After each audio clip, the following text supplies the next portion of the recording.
liberalismo es una utopía teóricamente imposible. Eso es esencial. El liberalismo clásico está condenado a morir. Desde el punto de vista científico es imposible, desde el punto de vista ético es profundamente inmoral.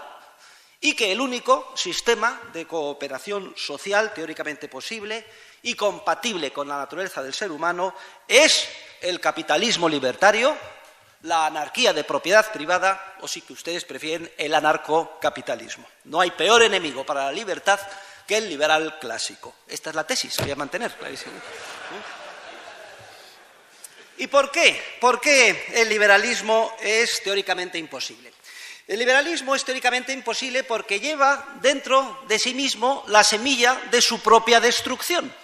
Ya saben ustedes que las enfermedades más graves son aquellas que afectan al sistema inmunológico, van destrozando a uno por dentro, van debilitando el sistema de autodefensa hasta que el ser humano muere. Y si no, tenemos aquí el ejemplo tan próximo del ébola. El liberalismo clásico es el ébola de la libertad individual. ¿Y por qué lleva dentro de sí mismo la semilla de su propia destrucción? Pues muy sencillo, porque no solo es que acepte, es que considera necesaria la existencia de un Estado, siquiera sea mínimo, para organizar la cooperación social. Y esto, señores, es el problema esencial. Porque una vez que se acepta la existencia del Estado, una vez que se da entrada al virus del ébola en el organismo, estamos perdidos. Porque el Estado, y esto es lo que vamos a demostrar a lo largo de esta intervención, primero, no es necesario. Segundo, es teóricamente imposible organizar la sociedad en base al estatismo.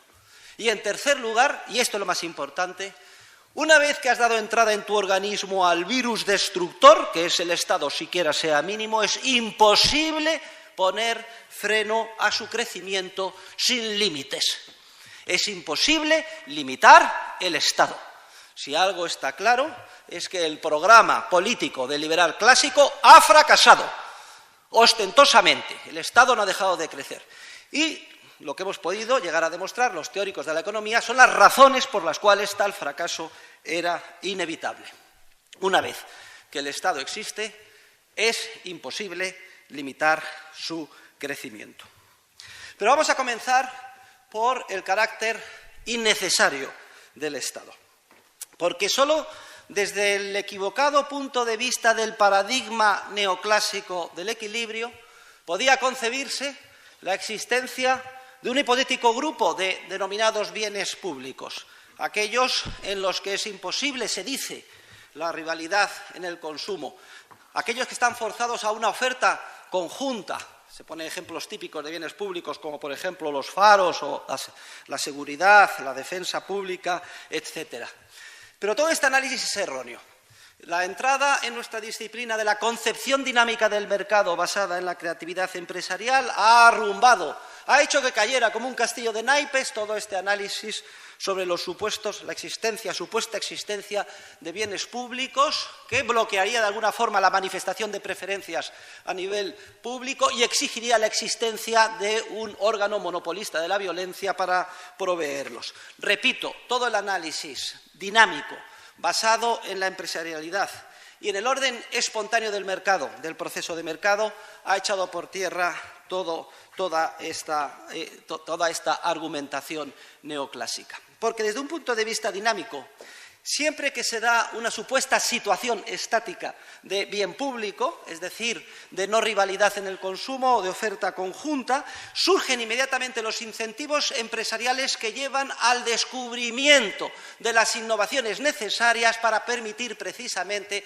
que la oferta no sea conjunta o que se pueda producir la rivalidad en el consumo o excluir a los denominados free riders, usuarios gratuitos o gorrones, como ustedes los quieran denominar. Y tenemos múltiples ejemplos de este principio teórico. Recuerden, por ejemplo, el problema de la definición de derechos de propiedad en el lejano oeste en relación con las reses, como hay un problema ahí tremendo de definición de derechos de propiedad que da lugar a determinados conflictos, pero se van produciendo una serie de innovaciones paulatinas. En un primer momento el famoso cowboy armado, que además ha sido objeto de múltiples películas y western que nos han endulzado nuestra vida, sobre todo nuestra juventud, que iba a pistola vigilando dónde estaba el ganado y la propiedad de quién era y de quién no eran, y los problemas cuando había algún conflicto pues se dilucidaban, un par de tiros, a lo mejor algún pequeño ahorcamiento, y se mejoró muchísimo en lo que se refiere a la definición de derechos de propiedad.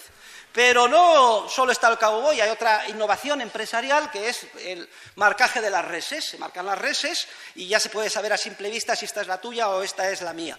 Y así va evolucionando el proceso empresarial de descubrimiento y de creatividad hasta que prácticamente se resuelve del todo cuando por primera vez se encuentra un procedimiento para separar de una manera bastante económica grandísimas extensiones de tierras, el conocido como el alambre de espino, famoso alambre de espino. ¿Qué habría pasado si en el antiguo lejano oeste norteamericano, siglo XIX, pues se hubiera decidido desde Washington, desde el centro del Estado, que como hay problemas de rivalidad en el consumo y definición de derechos de propiedad, vamos a considerar todos los recursos, toda la tierra pública y dirigir desde Washington, en base a mandatos coactivos y reglamentos, la asignación de derechos de propiedad? Habría sido un caos y, además, lo más grave todavía, se habría bloqueado el proceso de creatividad empresarial tendente a solucionar los problemas supuestos de bien público. Luego, desde un punto de vista dinámico, basada en la concepción de la empresarialidad y del orden espontáneo del mercado, impulsado por esa creatividad innata del ser humano, el conjunto de bienes públicos tiende a hacerse vacío, sobre todo como condición necesaria si el Estado no interviene y no bloquea el correspondiente proceso.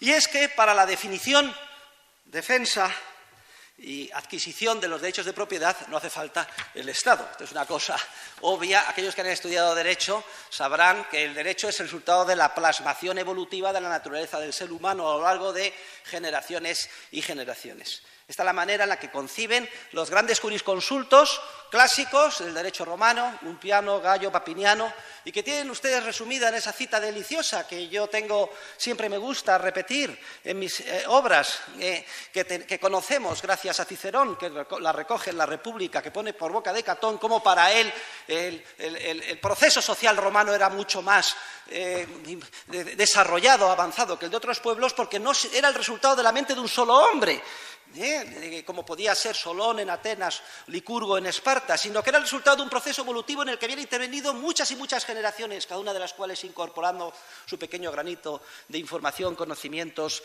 experiencia, etcétera. Y además añade Catón que aunque se pudiera incorporar toda la información o el conocimiento en la cabeza de un solo hombre, este jamás podría hacerse con todo el conocimiento que necesita para organizar la sociedad, porque el orden espontáneo del mercado con mucho supera la capacidad de asimilación o de comprensión de un ser humano o grupo de seres humanos por sabios, buenos, expertos o benevolentes que sean. Este es en última instancia, el corazón del argumento sobre el teorema de la imposibilidad del socialismo que después articularían Mises y Hayek. Pero de una manera tan simple y sintética, yo creo que ni Hayek pudo explicarlo mejor. Y parece que han pasado más